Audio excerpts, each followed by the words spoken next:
Jadi dalam kehidupan itu tidak akan berjalan sempurna seperti yang ingin kita rasakan. Selalu akan ada perbedaan pandangan. Ya, bahkan dalam kehidupan rumah tangga saja, ya maaf ya, Anda misalnya seorang istri mau ke sini saja mungkin masih bisa beda pandangan warna apa untuk jilbab yang dipakai. Ya, dengan suami bisa berbeda. Papa bagus yang mana ya? Hijau atau kuning? Ah, kayaknya yang hijau deh gitu kan. Enggak, kayaknya kuning deh gitu kan. Masih mending ada dua pilihan, begitu dipakai pink. Bisa berbeda. Anak bisa berbeda. Jadi kesan pertama yang ingin dibangun bahwa dalam kehidupan sudah pasti akan ada keragaman pandangan. Dan yang kedua, yang tidak normal, keragaman pandangan itu boleh jadi melahirkan tindakan-tindakan yang kontraproduktif. Mungkin akan mendapatkan celaan. Allah dicela, malaikat dicela, Rasul dicela, Nabi dicela, sahabat dicela, tabi'in dicela, ulama dicela. Kita siapa yang mungkin belum menjadi bagian dari orang-orang itu dan ingin bebas dari celaan? Itu mustahil. Jelas sampai sini? Jadi kalau mendapatkan celaan, berbahagialah, berarti kehidupan kita normal. Jelas? Pernah mendapatkan celaan dalam hidup? Halo? Pernah disoal oleh orang lain? Pernah direndahkan oleh orang lain? Nah, Allah tuh memberi kesan kepada kita, jangankan engkau, Rasul yang paling mulia saja pernah mendapati itu. Tapi bagaimana seni mendapatkan ketahanan sehingga dalam dicela pun tetap tenang, dalam disoal pun tetap hatinya nyaman. Karena ketenangan itu yang membawa pikiran tenang dan tindakan yang terukur. Dan kadang-kadang ketenangan itu lebih penting bahkan dibandingkan dengan harta yang berlimpah. Seringkali saya berikan perbandingan dari sejak dulu kita belajar kan. Coba pilih mana? Saya yakin masih konsisten. Pilih mana? Kaya tapi gelisah atau miskin tapi tenang? Tidak boleh ada pilihan ketiga, saya tahu itu. Kaya tapi gelisah atau miskin tapi tenang? Pilih mana? Ya, saya tahu lah. Kaya tapi tenang. Oke, di fase ini wahyu belum turun. Nabi sudah ngajar, turun wahyu, turun ala-ala, turun beberapa surah. Tiba-tiba ada masa jeda, wahyu belum turun. Sepekan belum turun, sebulan belum turun. Disitulah muncul seakan ada amunisi bagi orang-orang yang tidak senang dengan Nabi, tidak senang dengan ajakan Nabi pada kebaikan. Ini poin yang kedua. Kalau Anda berbuat baik, pasti ada tantangan. Ingat ya, kalau Anda berbuat baik, apapun itu, pasti ada tantangan. Yang menguji konsistensi kebaikan itu apakah serius untuk dilakukan atau tidak. Maka mulai muncul tuduhan. Lihatlah Muhammad dari ditinggalkan sama Tuhannya. Itu Muhammad dah gila tuh, naik turun bukit, naik turun lagi, kayak orang bengong. Muhammad udah ada beban di pundaknya. Jangankan umatnya, Rasulnya saja yang mengklaim Rasul punya masalah katanya, ya kan? Dan ditinggalkan Tuhannya, kok masih mau ikut Muhammad? Maka dalam keadaan itulah kemudian ditunggu, naik turun. Turunlah kemudian dua surah sekaligus, surah 93, surah 94, yaitu surah Ad-Duha dan Al-Insyirah.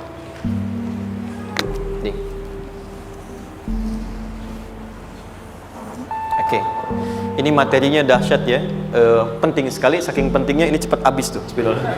Sekali lagi. Jazakallah khair. Ya, lebih kelihatan ya. Baik, yuk pelan-pelan. Jadi turunnya surah Ad-Duha dan surah Al-Insyirah, hikmahnya satu atau fungsinya satu, memberikan petunjuk bagaimana mengatasi satu persoalan sesulit apapun, tapi masih dapat menghadapinya dengan keadaan yang tenang. Satu surah ini atau dua surah ini diturunkan untuk membimbing setiap hamba menuju kepada ketenangan hati. Dua, membangun kekuatan mental sehingga dalam situasi apapun dia tetap kuat mengatasi berbagai persoalan kehidupan. Nanti terapannya banyak, di bisnis ada. Nanti saya turunkan contohnya. Kadang-kadang ikut tender, sudah bagus, sudah menang, tapi proyeknya diambil orang. Ada yang begitu? Nanti ada ayatnya, ada. Nanti kita turunkan. Udah siap-siap, kan pengen melamar, ternyata keduluan orang, gitu kan? Udah siap-siap, pengen dapat ini, mau lulus, ternyata nilainya nggak seperti yang diharapkan. Muncul, ada, selalu ada demikian. Nanti kompleksitasnya banyak. Tapi dua surah ini kalau kita bisa kuasai artinya dengan baik, pahami dengan benar, maka akan ada sesuatu yang beda yang terasa dalam jiwa kita dan kesiapan mengatasi setiap persoalan dalam kehidupan. Yuk kita baca dulu ya supaya dapat keberkahannya dari dua surah ini. Saya bacakan, Anda ikuti ya. A'udzu billahi minasy syaithanir rajim.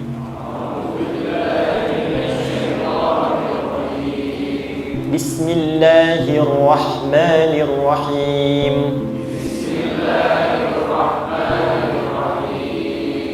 Wadduha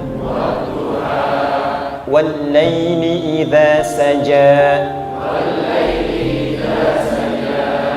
ما ودعك ربك وما قلى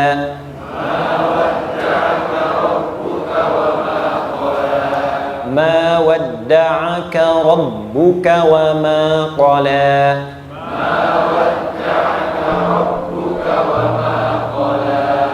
وللآخرة خير لك من الأولى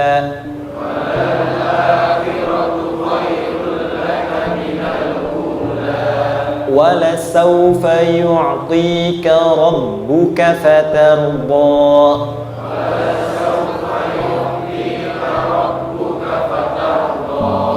ألم يجدك يتيما فآوى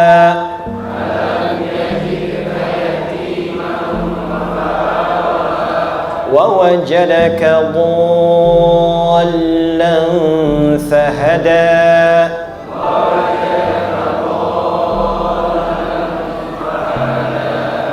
ووجدك عائلا فأغنى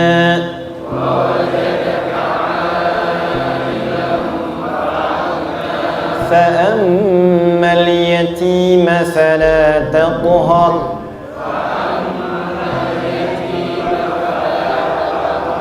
وأما السائل فلا تنهر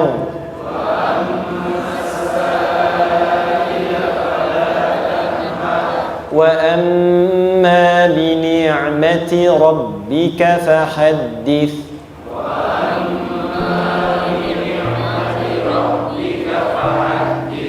Baik, satu surah dulu, alhamdulillah. Izin saya bacakan tadi untuk diikuti supaya setidaknya kalau kita pulang dan ditanya bagaimana hidupmu engkau jalani, seperti apa engkau berinteraksi dengan Quran yang telah aku turunkan, maka kita pernah menjawab, ya Allah, kami pernah bacakan itu. Jangan pernah kita berkehidupan sampai wafat dan tidak pernah berinteraksi dengan Quran walaupun sekedar membacanya. Wadduha, aku bersumpah, setiap huruf waw yang berada di awal kalimat di satu surah itu makna utamanya berarti sumpah. Ya, qasam, sumpah. Seringkali diartikan demi, ya. Wal asri, demi masa. Wal fajri, demi waktu fajar. Wal laili, demi malam. Intinya sumpah. Sebentar, pelan-pelan. Kalau Allah menyampaikan sesuatu kepada kita, yakin tidak? Saya ulang, yakin tidak? Serius? Hah? Kalau yakin, kenapa tidak dilakukan? Ya, itu pertanyaan besar ya. Baik, kalau Allah menyampaikan, tidak bersumpah pun harusnya kita yakin. Tapi kalau Allah bersumpah dalam kaidah ilmu tafsir, berarti ada sesuatu yang sangat penting, yang saking pentingnya akan sangat dibutuhkan oleh setiap hamba, sehingga diminta setiap hamba itu fokus menyimak apa yang mau disampaikan. Bahkan saking pentingnya menyimak itu, Allah bersumpah. Jelas? Jadi kalau teman-teman menemukan di Quran ada ayat dibuka dengan sumpah, berarti ada kasih Allah yang tinggi yang akan disampaikan di ayat itu sampai meminta kita fokus untuk menyimaknya. Ad-duha, untuk memudahkan maknanya, teman-teman, kalau waktu duha itu jam berapa ya? Oke, sebetulnya dimulai sejak matahari itu mulai naik, yang memantulkan ya atau menyinari cahayanya itu mulai terasa lembut. Ya, kalau misalnya kita ambil 1,5 jam setelah subuh. Sekarang subuh 4:30 lah, taruhlah 4:30 ya. 1,5 jam berarti jam 6 kan? Nah, itu awal duha tuh. Awal duha. Sampai ke pertengahan kurang lebih 9:30, jam 10. Akhir duha jam 11 sampai menjelang ke zuhur. Awal duhanya disebut dengan syuruk namanya. Syuruk. Jadi syuruk tuh awal duha.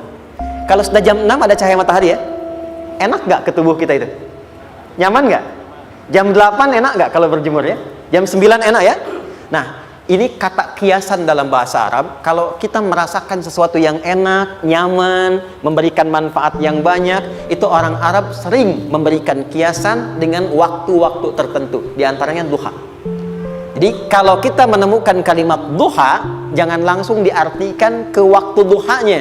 Boleh jadi yang diinginkan adalah makna di balik itu, yaitu semua kenikmatan dan kenyamanan yang didapatkan. Cara mengartikan ini, wadduha, aku bersumpah kata Allah, ya Muhammad, demi semua kenikmatan yang kau rasakan dalam hidup, seperti engkau merasakan kenikmatan cahaya duha itu. Jelas? Wal-laili idza saja, dan aku bersumpah, al-lail, lail itu apa? Malam. Baik, lail turunannya, layali jamaknya, lela, lili, lala, itu malam. Jadi kalau ada ibu leli, ibu malam-malam ya. Lail. Oke. Lail itu malam. Malam gelap nggak? Gelap. Tapi kalau gelapnya gulita, tidak ada cahayanya, gelap betul gitu. Gelap ya. Misalnya sedang kita dapati misalnya satu momentum padam lampu, padam semua, dan pas gerhana misalnya gelap sekali. Nah, itu bahasa Arabnya disebut dengan saja namanya. Ya, saja. Wal laili idza saja. Dan malam apabila telah gulita. Zaman Nabi kan gak ada lampu. Ya, belum ada PLN, ya, dan seterusnya. Jadi gelapnya betul-betul gelap. Saya mau tanya sebentar. Biasanya kalau situasi gelap itu mudah nggak menemukan benda tertentu? Melangkah mudah atau sulit? Tidak mudah untuk dilakukan kan? Dalam bahasa Arab, kalau kita ingin mengungkapkan satu kegamangan yang luar biasa, sampai kita merasakan gelap dan sulit melangkah, bukan hanya karena nggak ada cahaya, mungkin karena ada pekerjaan tertentu yang menyulitkan, masalah tertentu yang menyulitkan, sehingga merasa seakan-akan kita tuh gelap, makan nggak enak, melangkah susah. Pernah nggak merasakan situasi yang saking beratnya satu beban itu seakan-akan makan nggak mau, melangkahnya berat, ada vertigo, kadang-kadang pusing? Pernah merasakan itu? Itu bahasa Arabnya wal-laili idza saja.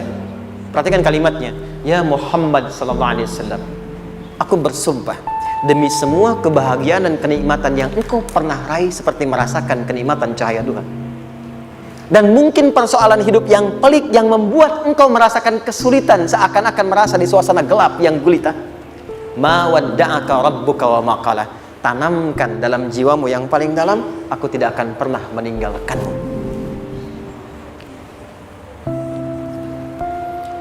Ada suami pulang dari pekerjaan, mendapati istri sedang termenung dan mengalir air matanya. Tiba-tiba suaminya datang mengatakan, hangat sekali pada istrinya, di sampingnya, membelainya dan mengatakan, "Ma, demi semua suka yang pernah kita lalui bersama, dan demi duka yang mengalirkan air matamu saat ini pun, tanamkan dalam hatimu yang paling dalam, Papa akan selalu bersama Mama dalam setiap situasi itu." Kira-kira para ibu merasakan itu bagaimana perasaannya? Masa sih? Tapi itu menarik loh. Menarik ya. Jadi kalau teman-teman ngaji surat Yusuf, di surat Yusuf itu laki-laki diilustrasikan dengan matahari, perempuan diilustrasikan dengan rembulan. Ya. Inni ra'aitu ahada asyara kaukaba wasyamsa wal qamara ra'aituhum li sajidin. Ayah, aku melihat bulan dan matahari serta 11 gemintang sujud hormat kepadaku. Jadi matahari diartikan itu sebagai laki-laki, suami, ayah. Kenapa disebut matahari? Diilustrasikannya, matahari itu kan menyengat dengan kuat. Kalau kita menjemur, mengeringkan pakaian, melindungi. Tipikal suami itu melindungi. Ada yang ganggu istri, sengat dengan kuat. Ada air mata yang mengalir, hei, keringkan itu sehingga tidak larut air mata mengalir di pipinya. Itu matahari. Sebaliknya rembulan. Rembulan itu kan enak dipandang, bukan bulannya ya, bukan bulannya. Kalau bulannya kan desainnya nggak sempurna baik terlihat, tapi cahaya rembulannya. tampil dengan indah, tampil dengan baik, enak dipandang, menenangkan, dan tidak tertukar. Jangan sampai ada istri jadi matahari, suami jadi rembulan. Jelas ya? Dengan kekuatan bulan aku menghukummu, ya kan? Itu salah. Oke. Tahan sampai sini, tahan. Lihat baik-baik. Saya berhenti sampai sini dulu. Kalau di Quran ada ayat menyebutkan, tidak spesifik orang yang disebutkan dan kapan kejadiannya, maka peristiwa itu akan terjadi dan dialami oleh kemungkinan generasi berbeda di setiap masa dengan tokoh berbeda tapi perasaan yang serupa. Sebaliknya, kalau disebutkan namanya, jelas identitasnya, kapan kejadiannya, maka peristiwa itu hanya akan menimpa orang tersebut dan tidak akan dialami lagi orang lain setelahnya. Saya tanya dulu yang akhwat, yang perempuan, kenal Maryam? Kenal, bagus. Kenal di mana? Maryam anaknya Imran, mengandung, melahirkan Isa alaihissalam, Yesus Mesias, tanpa disentuh laki-laki manapun. Dan di Quran identitasnya disebutkan langsung, Maryam binti Imran, wa Maryam ibnata Imran. Ini menunjukkan kesan bahwa yang mengandung dan melahirkan tanpa disentuh laki-laki manapun, itu hanya Maryam anaknya Imran. Ingat ya, mengandung, melahirkan tanpa disentuh laki-laki manapun. Bukan mengandung, melahirkan tanpa suami, kalau itu banyak dia. Ya, mengandung, melahirkan tanpa disentuh laki-laki manapun. Hanya Maryam binti Imran. Tapi kalau nggak disebutkan siapa orangnya, kapan kejadiannya, tidak detail disebutkan, ini artinya situasi itu akan dialami kembali oleh orang di masa depan dengan generasi yang berbeda tapi substansi yang sama. Pertanyaannya, pernahkah kita mengalami situasi yang sulit sampai seakan merasa gelap? Nah, baik, maka adab yang pertama, jika mengalami situasi seberat apapun dalam berkehidupan, maka dekati Allah Subhanahu wa ta'ala. Ini awalnya, dekati Allah. Apalagi kalau ada yang mengatakan ini nggak mungkin, ini nggak akan terjadi, ini nggak bisa. Kalau sudah ada tanda seperti itu tanda langsung dari Allah, supaya Anda diminta langsung mendekat kepada Allah dan tinggalkan semua makhluk. Karena Allah hanya akan mengabulkan langsung kepada Anda tanpa perantara siapapun. Itu yang terjadi pada Nabi Zakaria. Ini nggak mungkin, ini mustahil. Maka beliau langsung memohon kepada Allah dan langsung menyebutkan, ya Allah, saya minta darimu saja, tidak dari yang lain. Maka dikabulkan seketika. Jadi yang pertama, jika punya kesulitan sebesar apapun, seberat apapun, cepat dekati Allah. Maka di situ akan dijawab langsung oleh Allah, ma wadda'aka rabbuka wa ma qala. Hambaku, sepanjang engkau mendekat kepadaku, maka yakinkan dalam dirimu, situasi apapun yang kau rasakan, aku tidak akan pernah meninggalkanmu. Sudah? Satu? Paham sampai sini? Oke. Pelan-pelan ya. Saya belum bicara caranya. Saya baru bicara di awal motivasinya. Dekati Allah dulu, nanti caranya didetilkan di surah Al-Insyirah. Teruskan. Ma wadda'aka rabbuka wa ma qala. Walal akhiratu khairul laka minal. Perhatikan. Hei, seberat-berat bebanmu saat ini, ingat, satu saat akan tuntas. Dan ini pun ujian. Kalau sudah meninggal, gak ada ujian lagi. Dan nanti kehidupan yang sekarang, apapun yang kau pertentangkan, perdebatkan, perselisihkan, itu semua akan ditinggalkan. Jadi ternyata Allah mengungkap hakikat kehidupan dunia. Apapun yang diperselisihkan, tuh unik ya. Orang berselisih pada yang akan ditinggalkan. Aneh nggak? Ada orang berebut makanan, ya kan?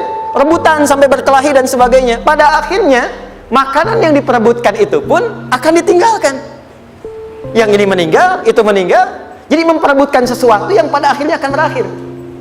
Kata Allah, Allah sampaikan, jika Anda mengalami situasi, sesuatu yang mungkin membuat berat, tanamkan pada jiwa kita, hei, yang aku kejar-kejar ini, boleh jadi aku akan tinggalkan juga.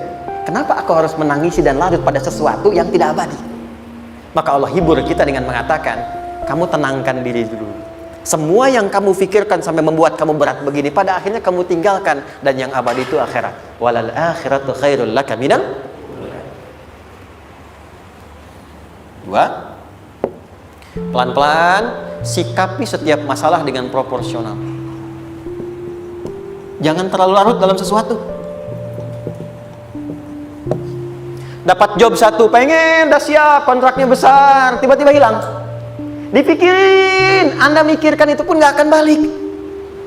Proporsional aja dulu. Ya, nanti caranya akan turun nanti di Al Insyirah. Tenangkan diri dulu. Prasangka baik kepada Allah Subhanahu wa taala. Boleh jadi apa yang Allah ingin berikan sebagai pendahuluan sekarang belum sampai kepada kita karena Allah menyiapkan yang lebih baik di balik itu. Kita belum tahu ada apa di balik itu sehingga kita tidak dapatkan itu. Sehingga kemudian Allah katakan walal akhiratu khairul laka minal ula. Teruskan wala saufa yu'tika rabbuka. Pelan-pelan. Orang yang punya sikap seperti ini itu cenderung lebih dekat mendapatkan ridha Allah dibandingkan dengan orang-orang yang larut dalam kesulitan. Orang yang move on dengan setiap persoalan dalam kehidupan, cepat berpikir secara proporsional, tidak menggantungkan hidupnya pada persoalan tertentu sehingga membuat dia menjadi beban, itu lebih mendekatkan dirinya kepada ridha Allah dibandingkan dengan orang yang meratapi persoalan hidupnya. Ya. Pelan-pelan. Jadi spiritnya kalau punya masalah apapun jangan dilarutin terus, gak usah diratapi, cepat move on, berpikir lagi, rencanakan lagi, nanti detailnya ada di Al Insyirah. Tapi poin besarnya janji Allah mengatakan kalau Anda bisa move on proporsional, maka yang dijanjikan oleh Allah di situ Allah percepat datangnya ridha Allah Subhanahu wa taala. Kalau ridha Allah sudah datang, maka akan dua yang diberikan. Pertama kali, ketenangan di dalam jiwa, dan yang kedua, kemampuan untuk berikhtiar lebih baik mencapai apa yang diinginkan. Satu, kalau ridha Allah sudah diberikan pada seorang hamba, yang pertama diberikan ketenangan dalam jiwa. Bukan dunianya dulu. Bukan apa yang Anda ingin harapkan dulu. Pengen sesuatu, ya, pengen materi, pengen kedudukan, pengen lulus anaknya ujian, ya kan? Tiba-tiba terjadi sesuatu, diratapin, alih-alih meratap, alih-alih membuat status, alih-alih menyulitkan diri, kata Allah, terima dulu proporsional. Setelah itu dekatkan diri kepada Allah, turun ridha Allah. Begitu turun, yang pertama diberikan ketenangan kepada hati. Tenang dulu. Kalau sudah tenang, nanti dibimbing menyelesaikan apa yang sedang dihadapi itu. Itu poin yang ketiga. Pelan-pelan. 4. Kita masuk ke detail sekarang. Perhatikan baik-baik. Ini yang paling menarik. Alam yajidka yatiman fa'awa. Muhammad SAW, bukankah dulu engkau yatim? Punya banyak masalah? Aku selesaikan juga. Ayahmu meninggal sebelum lahir, ada ibu. Ibu meninggal, ada kakek. Kakek meninggal, ada paman. Ya kan? Ada teman yang menemani Sayyidah Khadijah. Teman yang setia. Semua kebutuhan tersedia. Artinya apa? Perhatikan baik-baik. Kalau Anda punya masalah sekarang, jangan sampai melupakan yang dulu-dulu pun pernah tuntas Allah selesaikan. Jadi kalau sekarang sedang punya persoalan, jangan sampai satu masalah ini membuat Anda kehilangan harapan dan kehidupan. Sementara Anda sadar dulu pun banyak masalah kok selesai juga. Kenapa dengan yang satu ini kita harus jatuh? Sekarang usia berapa? 20, 30, 40, 50. Sekarang usia 50 tahun, ada masalah, baru 5 menit datang sudah merasa jatuh. Yang 50 tahun ke belakang yang banyak selesai itu kita nilai atau tidak? Maka kata Allah, seperti yang dulu pernah aku selesaikan ribuan masalah itu, yang sekarang pun mudah aku tuntaskan. Jelas? Nah, secara psikologi, orang-orang yang selalu bertindak seperti itu akan selalu punya harapan lebih tinggi untuk menyelesaikan persoalannya. Jadi kalau sedang punya masalah, pikirkan yang dulu juga selesai, masa yang sekarang nggak selesai. Itu prinsipnya. Secara psikologis demikian. Jelas ya? Oke. Wa wajadaka dhallan fahada. Muhammad, dulu engkau pernah mengalami melihat masyarakat banyak berbuat yang tidak baik, aku berikan petunjuk. Kuncinya fahada di situ. Orang yang punya motivasi kuat dan keyakinan untuk bisa menyelesaikan persoalannya, maka dia akan lebih cepat mendapatkan petunjuk Allah untuk mendapatkan solusi terbaik. Ada sini. Saya agak cepat ya, mohon izin. Wa wajadaka 'ailan fa'aghna. Bahkan, maaf, bukan sekedar selesai, kalau perlu saya bikin kaya, kata Allah. Aghna itu kalau ilmunya luas. Kalau harta, hartanya banyak.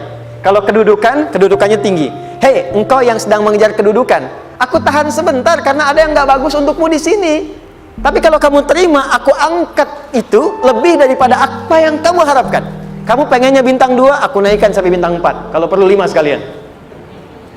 hei, kamu yang ingin kampus di sini, aku tahan, bahasa kamu nggak lulus, kamu nangis, kamu mengadu, kamu datang pada orang tua mulai protes, mulai curhat macam-macam, terima dulu. Mungkin di sini ada yang tidak baik, seperti doa ibumu yang sering memohon, ya Allah, jangan sampai anakku berbuat yang salah, jangan sampai terjebak narkoba, jangan sampai terbawa tawuran. Di sini ada yang kurang tepat untukmu. Kalau kamu ridha, kamu terima, kamu proporsional, bahkan aku pindahkan ke kampus yang lebih baik yang tidak kamu bayangkan sebelumnya. Di orang-orang yang selalu menerima apa yang Allah ujikan dan ridha dengan itu, maka Allah akan angkat derajatnya bahkan melebihi ekspektasi dirinya. Paham? Kalau sudah seperti itu, maka lihat ujung ayatnya. Lihat ujung ayatnya. Fa'ammal yatima fala taqhar. Hei, maka jangan pelit berbagi kepada orang lain. Share. Kalau sudah sukses, share. Berbagi, bukan hanya materi, bagi ilmunya, ya, bagi kebahagiaannya.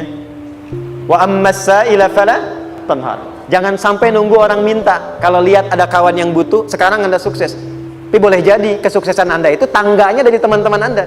Kalau sudah teraih ke atas, lihat lagi anak tangganya ke bawah. Ajak teman, jangan ditunggu minta. Ajak, bawa dia, berikan peluang. Jangan sampai dia minta, apalagi Anda bentak-bentak. Aku kan yang dulu bantu kamu. Jangan sampai keluar kata-kata itu. Kamu bisa naik di atas karena aku kan yang dulu bantu kamu. Kamu bisa jadi pemeran utama karena aku yang rekomendasikan, karena aku yang dorong kamu. Misal, jangan sampai keluar kata-kata itu. Apalagi langsung keluar, tidak, ini karena ilmuku saja misalnya. Kalau itu bisa dilakukan dengan baik, lihat ujungnya. Wa amma bi ni'mati rabbika fahaddits. Maka semua nikmat yang dirasakan akan mudah untuk diimplementasikan dan disyukuri. Jadi semua nikmat itu bukan cuma dirasakan. Jadi membagi semua nikmat itu adalah rasa terbaik untuk menikmatinya. Maaf ya, Anda kalau punya makanan, dimakan sendiri.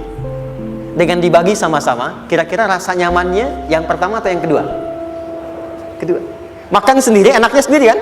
Tapi ketika ada teman berbagi dan tahu, oh enak ya, nyaman ya, ada kebahagiaan, ada ngobrol, ada tertawa, ada kebersamaan, itulah inti nikmat yang sesungguhnya. Wa amma bi ni'mati rabbika. Ternyata masalah yang diberikan bukan ingin memberikan beban, tapi ujungnya, endingnya, supaya Anda bisa mendapatkan nikmat berkualitas yang bisa dibagi. Dilihat surat Ad-Duha itu jangan cuma lihat awalnya, lihat ujungnya. Ternyata ketika seseorang mendapat masalah seberat apapun, itu bukan ingin membebani, tapi ingin meningkatkan kualitas hidupnya supaya mendapatkan nikmat yang lebih besar dan merasakan nikmatnya itu dengan berbagi. Itu poin. Jadi kalau sampai sini kita paham dan kita beri nama misalnya dengan fikih ujian. Jadi kalau desain ujian ini sistematikanya kita pahami, maka tidak ada alasan untuk mengeluhkan persoalan. Jadi melihat masalah itu bukan sebagai beban, pada akhirnya melihatnya sebagai tangga untuk mencapai kebahagiaan. Jelas sampai sini? Baik, kalau sudah seperti ini, ingin punya masalah atau tidak ingin punya masalah? Tidak. Ingat ya, jadi kalau anak pulang bawa masalah, dilihatnya jangan beban. Oh, Allah ingin menaikkan kualitas pada anak saya, yang dengan itu menjadikan ia mendapatkan nikmat yang belum pernah didapati. Kalau rumah tangga sedang ada masalah, jangan banyak diperseterukan, tapi direnungkan sejenak. Oh, Allah ingin meningkatkan kualitas rumah tangga ini sehingga kita bisa mendapatkan nikmat yang tidak pernah didapati sebelumnya. Makanya nikmat berumah tangga itu yang terbesar selalu bertambah ketika menyelesaikan masalah. Silahkan cek. Kalau sedang ada masalah berseteru kan, tapi setelah selesai kan jadi lebih nikmat ya. Ya, lebih senang lagi, lebih cair lagi, lebih bahagia lagi, lebih mendukung lagi. Ternyata ada nilai-nilai kebaikan yang tersimpan yang belum disadari sepenuhnya. Pertanyaannya, kadang-kadang mudah diucapkan tapi tidak mudah mempraktekkan. Bagaimana itu semua bisa ditempuh dengan baik sehingga ketika mengalaminya kita bisa tenang menghadapinya. Maka turunlah surah Al-Insyirah. Saya cepat.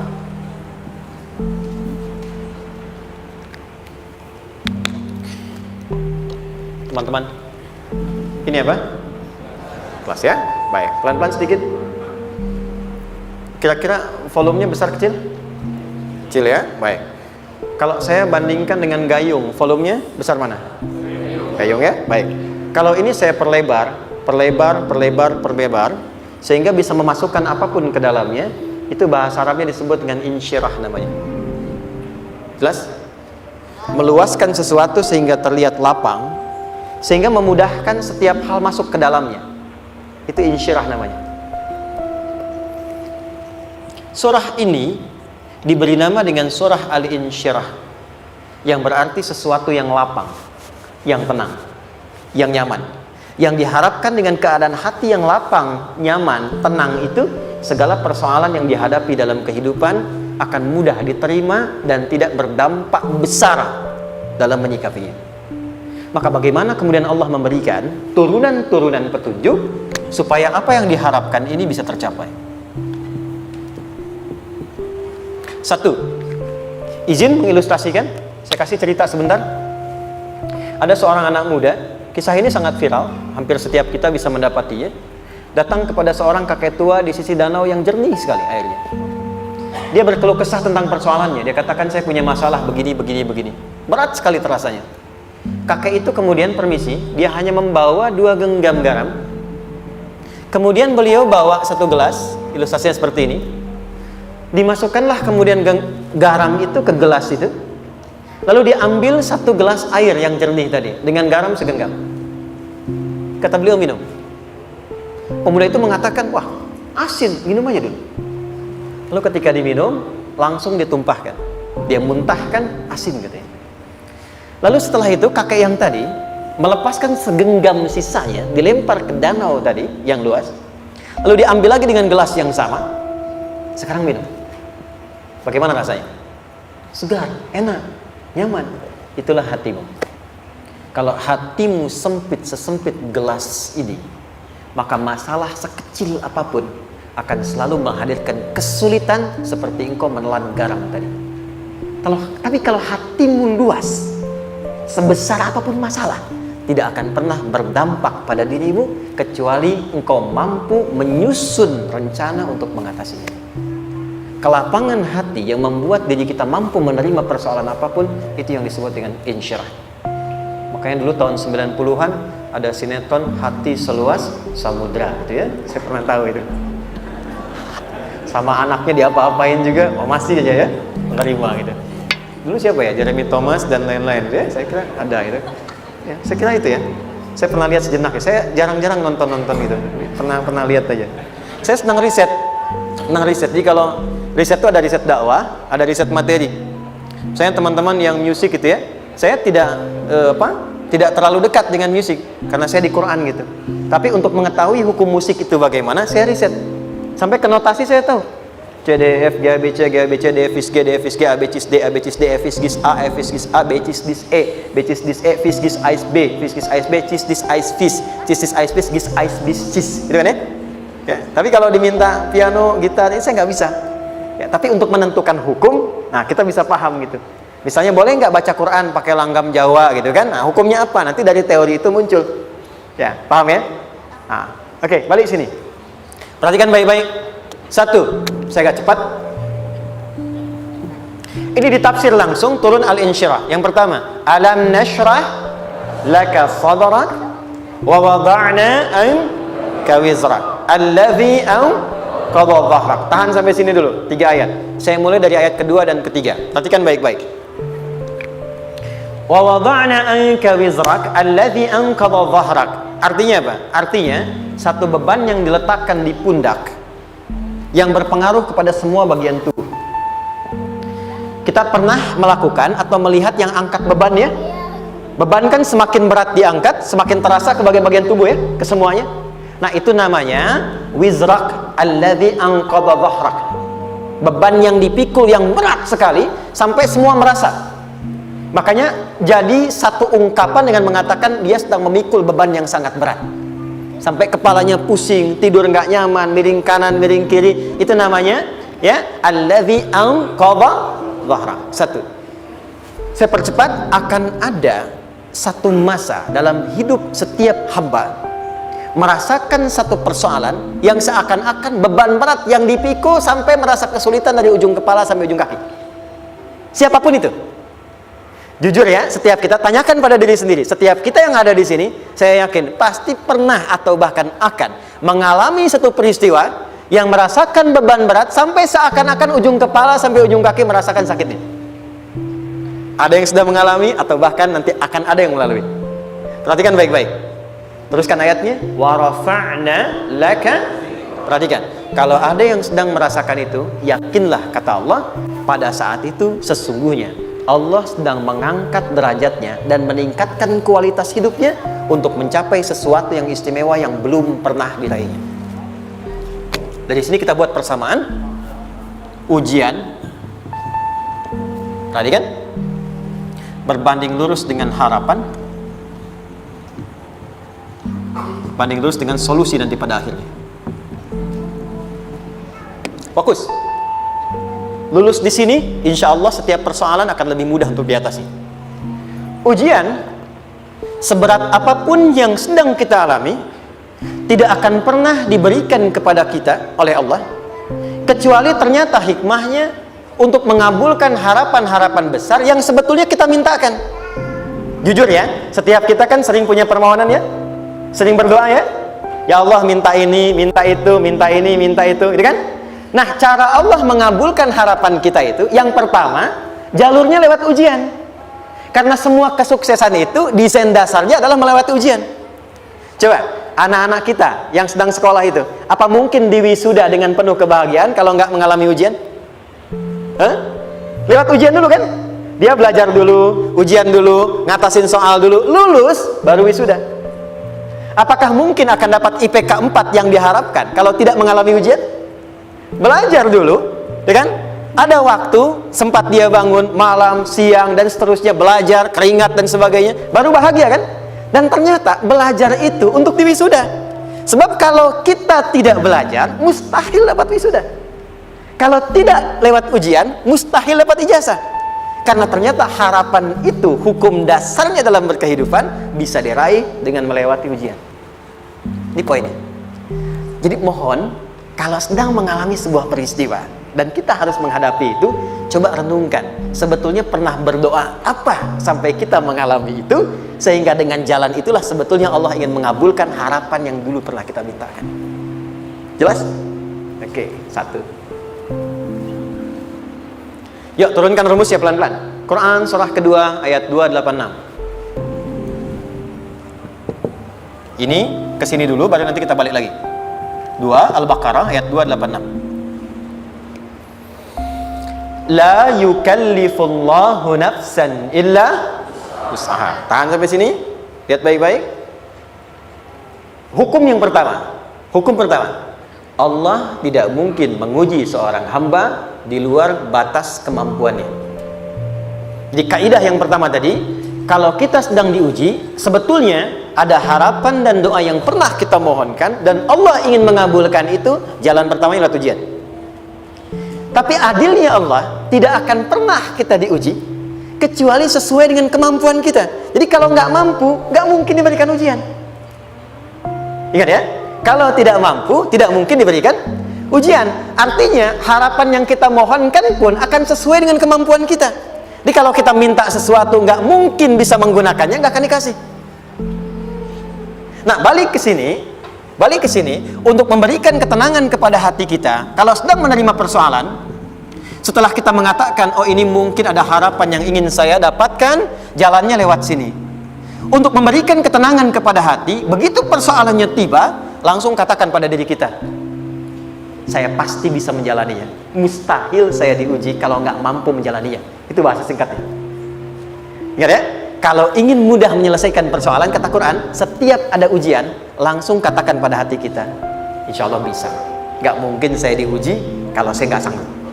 Jelas? Dan tanamkan itu pada hati yang paling dalam. Ini gak mudah. Kalau cuma disimpan di pikiran, jadi beban.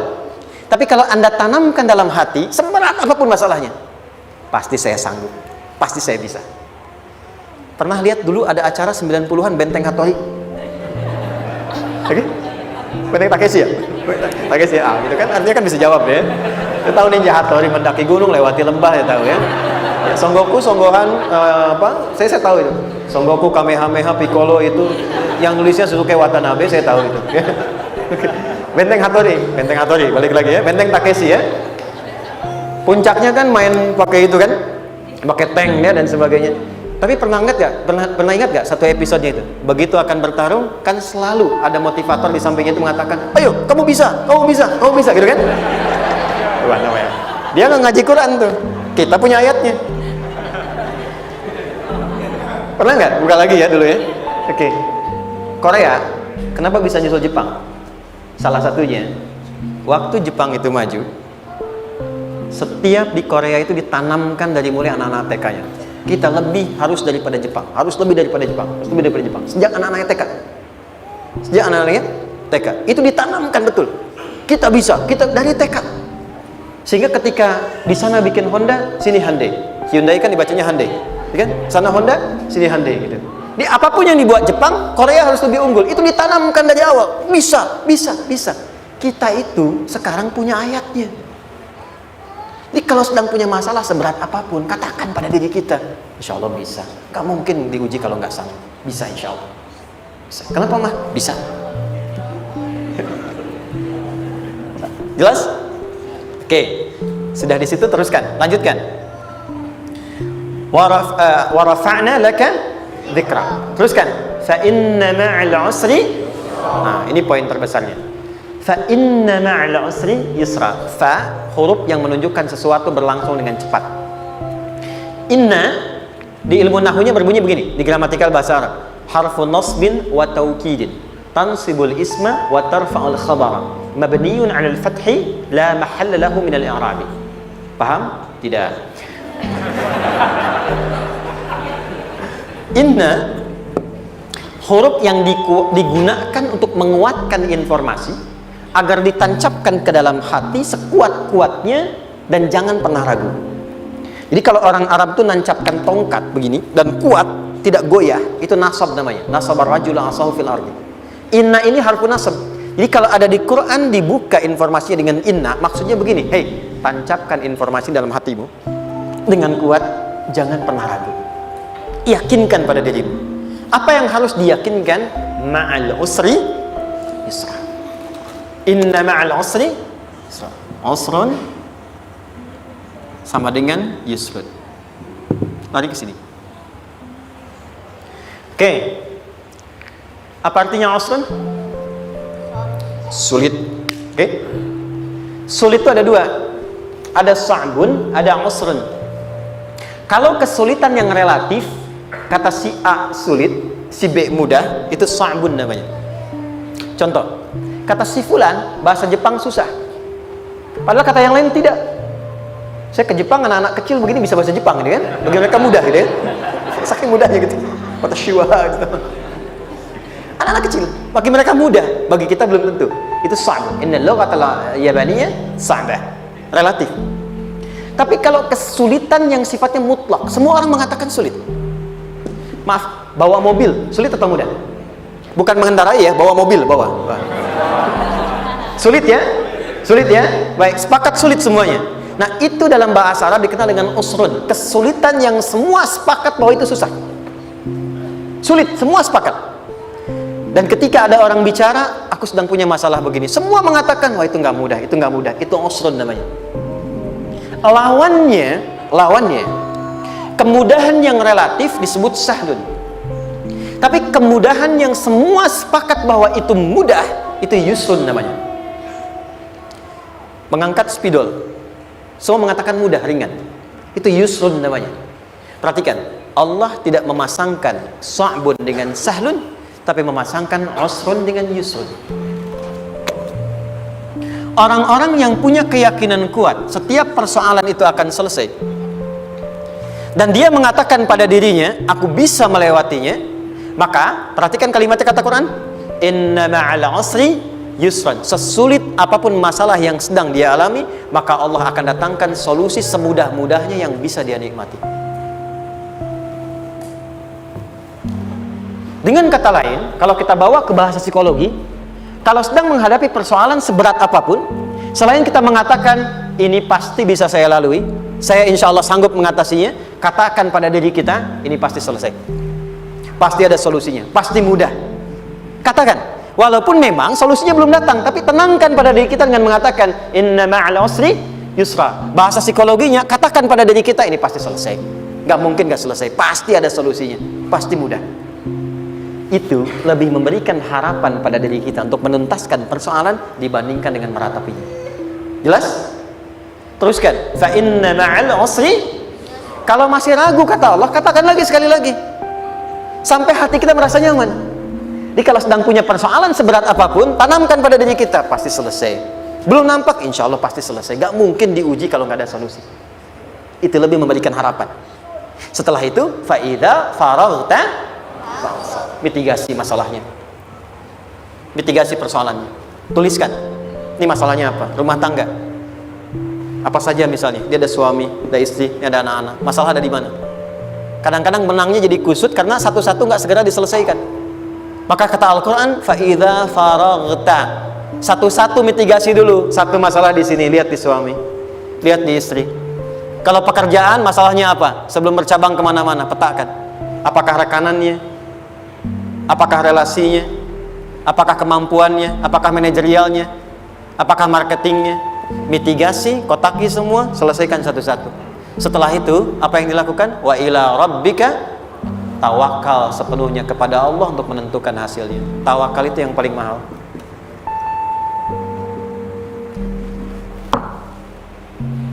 Anda kalau nggak punya kepasrahan, stres. Karena selalu memikirkan apa yang mau dikerjakan dan selalu orientasi pada hasil. Kita punya tawakal. Kalau kita mampu menyerahkan sesuatu, gini, di sini ada orang yang paling jago misalnya main basket. Ada pertandingan basket. Begitu dibuka, udah tim musyawarah serahkan aja pada si fulan. Kan? Dia yang paling jago, dia. Bukankah dengan menyerahkan itu bukan hanya kita berikan sebuah tugas, ya kan? Tapi dengan itu ada kelapangan tersendiri kan? Yakinlah sukses, ini paling hebat. Pernah ada perasaan gitu? Sekarang, siapa yang paling mampu menguasai? Siapa yang paling hebat menyelesaikan segala hal? Siapa yang punya segalanya? Bukankah Allah? Orang-orang yang punya tingkat tawakal yang tinggi, maka satu, dia akan lebih stabil keadaan mentalnya dan tidak akan pernah gelisah dengan kekecewaan. Gak ada kecewa. Karena tawakal itu kalau sudah kepasrahan pasti menerima hasil. Kalau sudah tawakal, terserah Allah tetapkan apa saja. Mau dapat sekarang, dapat besok, dapat nanti.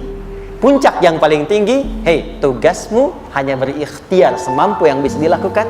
Selanjutnya, biarkan Allah menetapkan apa yang menjadi bagian dari maslahat kehidupan kita. Saya tutup. Cara Allah menjawab harapan kita ada 3. 1. Memberi langsung apa yang kita mintakan. 2. Menunda itu sampai kita siap menerimanya. 3. Mengganti apa yang kita inginkan dengan apa yang kita butuhkan. Saya ulang ya. 1. Memberi langsung apa yang kita mohonkan. Misal, ya Allah saya ingin A misalnya, anak saya pengen ke ITB. Tapi nggak mungkin tiba-tiba langsung masuk ITB kan? Pasti lewat ini dulu kan? Ada ujian dulu, ikut tes dan seterusnya diterima sesuai.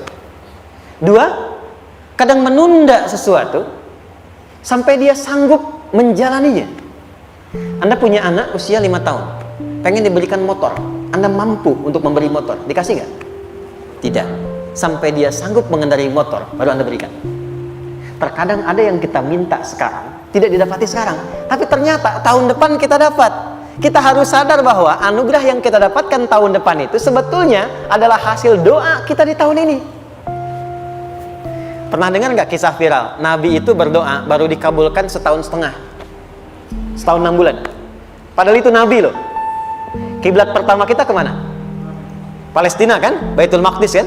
Nabi berdoa, mohon terus nengok ke langit. Al-Baqarah 144, minta, jawabannya turun setelah setahun setengah, setahun 6 bulan. Ada yang mengatakan di tafsir setahun 8 bulan, baru dikabulkan setelah setahun setengah. Padahal kurang soleh apa Nabi? Nabinya siap, mungkin umatnya yang belum siap. Nabinya siap, tapi ada tantangan di masyarakat yang tidak mudah, yang mungkin bisa meruntuhkan dakwah. Baru dikabulkan setahun setengah, ketika semua umatnya sudah bisa siap menerima itu. Boleh jadi apa yang diminta orang tua sekarang terkabulnya mungkin belasan puluhan tahun pada anaknya yang nomor sekian. Tahu Imam Syafi'i? Imam Syafi'i itu kan nama aslinya Muhammad, bapaknya Idris, kakek yang ke atas yang ketiga namanya Syafi'i. Kenapa disebut Imam Syafi'i? Dinisbatkan pada kakek yang ke atasnya. Ternyata kakeknya ini seorang ulama besar, saleh, memohon kepada Allah, setiap di keturunannya ada yang bisa menggantikan lebih soleh, lebih baik lagi. Ternyata yang didapatkan bukan dari anaknya, tapi generasi keturunan yang kesekian. Anda belum sekarang bisa hafal Quran, misalnya Anda bermohon, berdoa, boleh jadi yang hafal mungkin bukan di anak, bisa di cucu, bisa di bagian keluarga yang lain. Maka terkadang tawakal itu tidak hanya memberikan hasil yang cepat, tapi memberikan keindahan yang terasa tertunda, tapi melengkapi kebahagiaan yang dirasakan. Penutupnya, boleh jadi minta ke ITB, diterimanya di Unpad. Minta motor, dapatnya mobil, kalau itu senang luar biasa. Minta mobil, dapatnya motor, gitu kan? Ternyata kadang-kadang di sini yang terakhir, saya tutup, Allah mengabulkan apa yang kita butuhkan, bukan apa yang kita inginkan. Anak Anda sakit, dibawa ke dokter, kata dokter jangan dulu makan jeruk. Maka Anda pulang, dia minta jeruk, Anda berikan apel. Saya nggak mau apel mah, saya pengennya jeruk. Nggak apa-apa nah, ini apel rasa jeruk misalnya kan? Anda berikan. Ternyata apa? Bukan ingin menyakiti dan tidak mengabulkan keinginan anak, tapi lebih memberikan apa yang dia butuh. Kadang-kadang maaf ya, teman-teman mintanya proyek A, udah capek, di situ nggak dapat, dapatnya di yang lain. Teman-teman, itu Allah berikan sebetulnya hasil ikhtiar Anda yang sebelumnya, cuma dikasih yang lebih baik yang tidak Anda pernah bayangkan maslahat.